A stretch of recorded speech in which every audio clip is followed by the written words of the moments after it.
Praise the lord. దేవుని నామమునకు మహిమ కలుగునుగాక. ప్రభువునందు ప్రియమైన మిత్రులారా, స్నేహితులారా, ఈ ఉదయకాలంలో మీ అందరికీ హృదయపూర్వక వందనాలు చెల్లిస్తూ, మీరందరూ క్షేమంగా దీవెనకరంగా ఉండాలని మీ కొరకు ప్రార్థన చేస్తూ అనుదిన దైవధ్వనికి ఆహ్వానం పలుకుతూ ఉన్నాను. మంచిది. ఈ ఉదయం దేవుని వాక్యాన్ని చదువుకొని ధ్యానిస్తూ ప్రార్థన పూర్వకంగా ప్రారంభిద్దాం. దయచేసి బైబిల్ గ్రంథాలు తెరచి నిర్గమకాండం 8వ అధ్యాయం 28వ వచనాన్ని మనము చదువుదాం.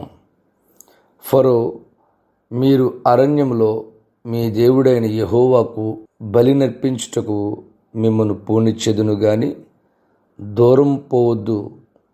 చిన్ని మాట ప్రార్థన చేద్దాం.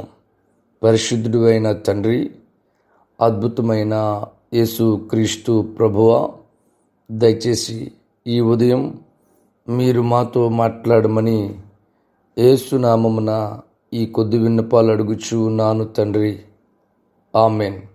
మనము ఐగుప్తు చెర అనే అంశాన్ని గురించి ధ్యానిస్తూ ఉన్నాం. ఐగుప్తు దేశంలో ఇశ్రాయేలీలు బానిసలుగా ఉన్నారు. దేవుడు వారిని విడిపించటానికి మోషే అనే నాయకుడిని పంపించాడు. మోషే ఫరో దగ్గరికి వెళ్ళి, దేవుడైన యెహోవా నా జనులను పోనిమ్మని చెబుతూ ఉన్నాడు కనుక ఇశ్రాయేలీలను విడుదల చేయమని ఫరోని అడిగాడు. అందుకతడు ఎట్టి పరిస్థితుల్లోనూ ఒప్పుకొనక ఏదో ఒక రకంగా వారిని ఐగుప్తులోనే ఉంచడానికి చూస్తూ ఉన్నాడు.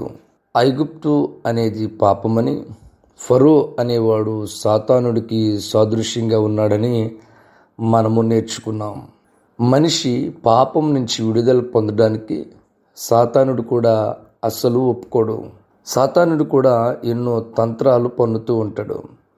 అపోస్తులైన పౌలు చెప్పిన సంగతిని మనము జ్ఞాపకం ఉంచుకోవాలి.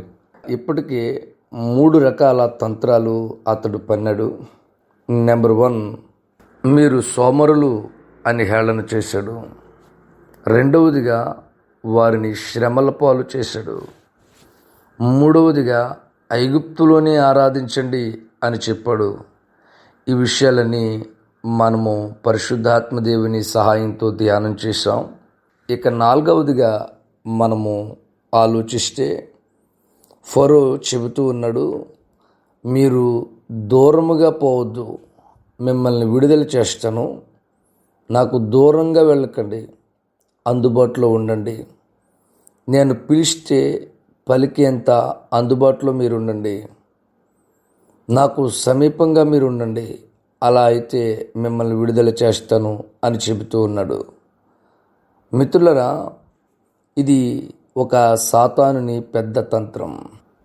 అందుకు మోషే ఒప్పుకున్నవాడు కాదు.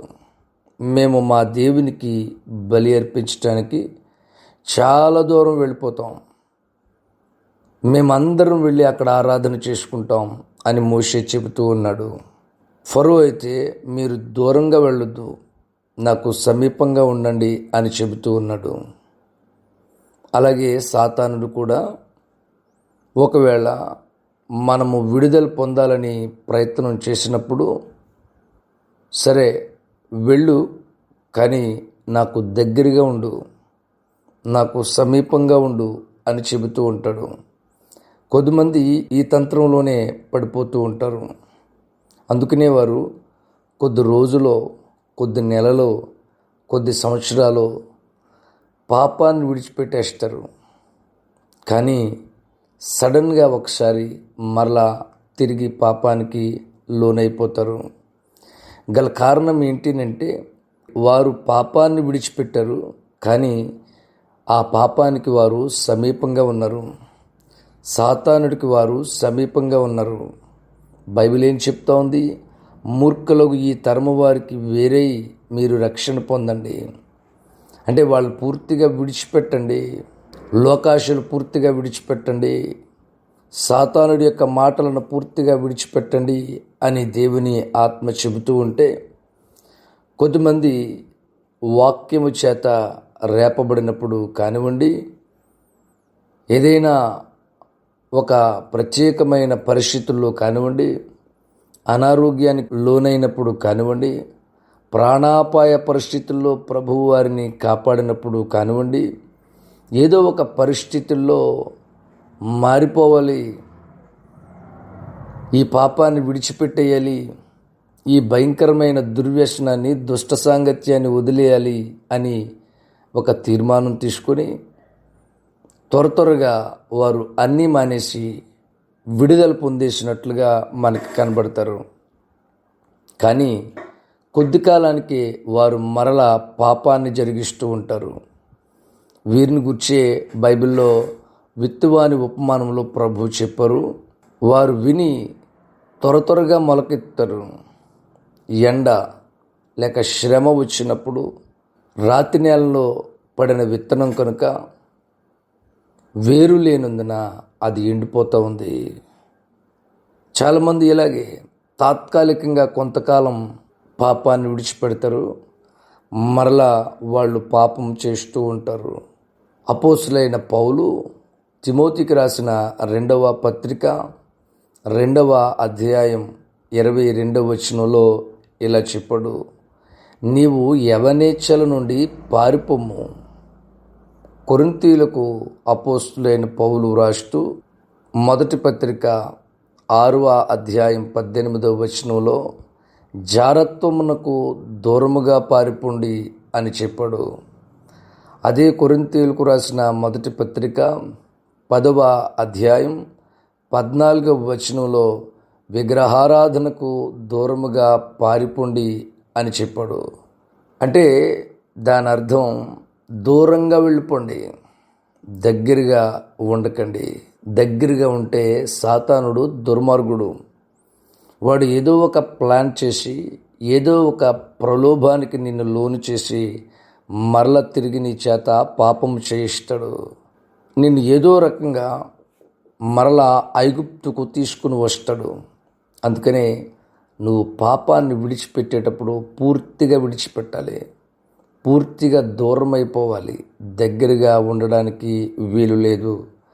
కీర్తనకారుడు తన కీర్తనలో 19:13లో ఇలా అంటాడు, దురభిమాన పాపములో పడకుండా నీ సేవకుని ఆపుము. అంటే పాపములో పడకుండా దేవా నన్ను ఆపండి. దురభిమాన పాపం అంటే మనం అభిమానించే, మనము ఇష్టపడే, మనము ప్రేమించే కొన్ని పాపాలు ఉంటూ ఉంటాయి కదా, వాటిలో మనం పడకుండా ఉండాలి అంటే ప్రభు కృప మన మీద సమృద్ధిగా ఉండాలి. అదే విషయాన్ని భక్తుడు ప్రార్థన చేస్తూ ఉన్నాడు, దురభిమాన పాపములో పడకుండా నన్ను ఆపండి ప్రభువా. ఈ రోజున చాలామంది ఆరంభంలో చాలా మంచి భక్తి చేసిన వారు, చాలా కాలం నమ్మకంగా ఉన్నవారు దిగజారిపోయారు, కిందకి మరలిపోయారు. అపోస్తులైన పౌలు గలతీయులకు రాసిన పత్రిక 3వ అధ్యాయం 3వ వచనం నుండి మనం చదివితే, మీరింత అవివేకులైతిరా, మొదట ఆత్మానుసారంగా ఆరంభించి ఇప్పుడు శరీరానుసారంగా పరిపూర్ణులవుతారా అని అపోస్తులైన పౌలు బాధపడుతూ ఉన్నాడు. అంటే మీరు మొదట ఎంతో ఆత్మీయంగా ఆరంభించారు, ఎంతో ఆత్మీయంగా మీ జీవితము, మీ క్రియలు, మీ పనులు ఉన్నాయి, చాలా బాగున్నారు మీరు అనుకుంటే, చివరికి శరీరానుసారంగా, లోకానుసారంగా, లోకస్తుల్లాగా మీ జీవితాన్ని ముగించేస్తారా అని పౌలు బాధపడుతూ ఉన్న సంగతిని మనం గమనించాలి. ఈరోజు ఒకవేళ కొద్ది కాలం పాపం మానేసి, కొద్ది కాలం దేవుని సన్నిధిలో భక్తిగా ఉండి మరలా పాపం వైపు మళ్ళీపోయావేమో, మరలా మునుపటి కంటే అధికమైన పాపక్రియలు జరిగించడానికి పూనుకున్నావేమో. ఈ ఉదయం ప్రభు నీతోనే మాట్లాడుతూ ఉన్నాడు, ఐగుప్తుకి దూరంగా వెళ్ళిపో. ప్రవక్త అయిన మోషే, మేము దూరంగానే వెళ్తాం, మేము మీకు దగ్గరగా ఉండం. మనం కూడా సాతానుడితో ఖచ్చితంగా చెప్పాలి, నేను పాపాన్ని విడిచిపెట్టి దూరంగా వెళ్ళిపోయి నా దేవుడిని ఆరాధన చేస్తాను. అలా చేస్తేనే మన జీవితంలో గొప్ప ఆశీర్వాదం, గొప్ప దీవెన మనము పొందుకోగలం. ఈ ఉదయం ఒక మంచి తీర్మానం తీసుకొని పాపానికి దూరంగా వెళ్ళి ఆరాధన చేద్దాం. ప్రభు ద్వారా గొప్ప దీవెన పొందుకుందాం. పరిశుద్ధుడైన తండ్రి, ఈ ఉదయం మాకు దీవెనకరంగా మార్చండి. ఈ రోజంతా మీ సన్నిధి మాతో ఉంచండి. మేము వెళ్ళే ప్రతి చోట మాకు విజయాన్ని అనుగ్రహించండి. తోడై ఉండమని యేసునామమున ఈ కొద్ది విన్నపాలు అడుగుచూ ఉన్నాను తండ్రి. ఆమెన్.